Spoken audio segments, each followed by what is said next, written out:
বছর ঘুরে আবার এসেছে মহান স্বাধীনতা ও গৌরবময় জাতীয় দিবস। এদিন সকাল থেকে সাভার জাতীয় স্মৃতিসৌধে শ্রদ্ধা জানাতে নামে মানুষের ঢল। বিভিন্ন বয়স আর শ্রেণী পেশার মানুষ গভীর শ্রদ্ধায় স্মরণ করেন মুক্তি সংগ্রামের বীর শহীদদের। জাতীয় ঐক্য, পারস্পরিক সহনশীলতা ও দেশপ্রেমের চেতনা হৃদয়ে ধারণ করার কথাও বলেন তারা। সুকান্ত সরকার ও মেহেদি মিরাজের ছবি, মুহাজির হকের রিপোর্টে। নগদ নিয়ে এলো হার না মানা হার অফার। সর্বনিম্ন 10,000 টাকা রেমিটেন্স নগদে পাঠালে থাকছে স্বর্ণের হার জেতার সুযোগ।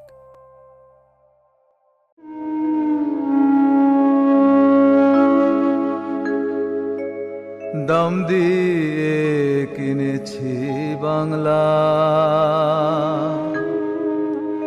কারোর দানে পাওয়া নয়।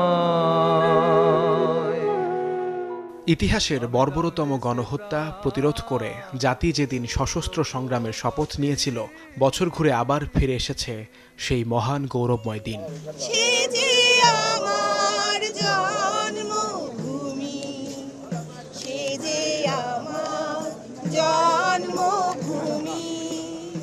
ছাপ্পান্নতম স্বাধীনতা ও জাতীয় দিবসে রাষ্ট্রের গুরুত্বপূর্ণ ব্যক্তিবর্গের পর জাতীয় স্মৃতিসৌধ উন্মুক্ত করা হয় সবার জন্য।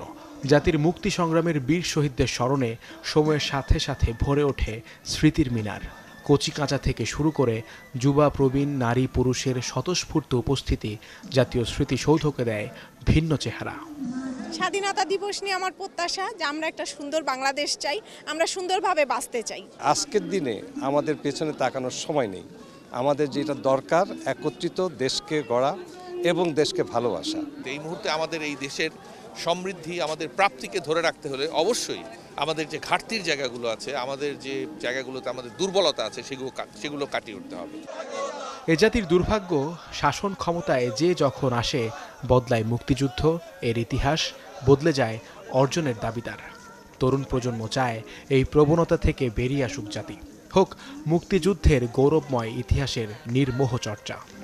ওই ৭১ আর এখনকার দিন ২৬, এটা আকাশ পাতাল পার্থক্য। তার ভিতরে যে আমাদের যে একটা প্রেম, দেশের জন্য প্রেম, সেই প্রেমটুক সব উঠে গেছে। এখন যতটুকু হচ্ছে সব মেকি। আমরা কিন্তু বাক স্বাধীনতাটা 100% চাই। আমি আমার মত যদি প্রকাশ করতে নাই পারি, তাহলে কেন আজকে ২৬শে মার্চ? এক এক সময় এক এক রকমের ইতিহাস নিয়ে আমাদের যে বিভ্রান্তি হচ্ছে, সেটা আসলে সমাধান প্রয়োজন।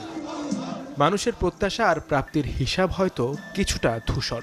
এরপরও স্বাধীনতা, সার্বভৌমত্ব রক্ষার অঙ্গীকার বদলায়নি প্রজন্ম থেকে প্রজন্ম। ১৯৭১ থেকে ২০২৬ লাল সবুজের এই পথ চলায় আছে পাওয়া না পাওয়ার অনেক গল্প। সময় বদলেছে প্রেক্ষাপটও। তবুও স্বাধীন বাংলাদেশের স্বাধীন নাগরিকদের স্বপ্নে এক নিরাপদ বাংলাদেশের প্রত্যাশা, যার জন্যই হয়েছিল মহান মুক্তিযুদ্ধ।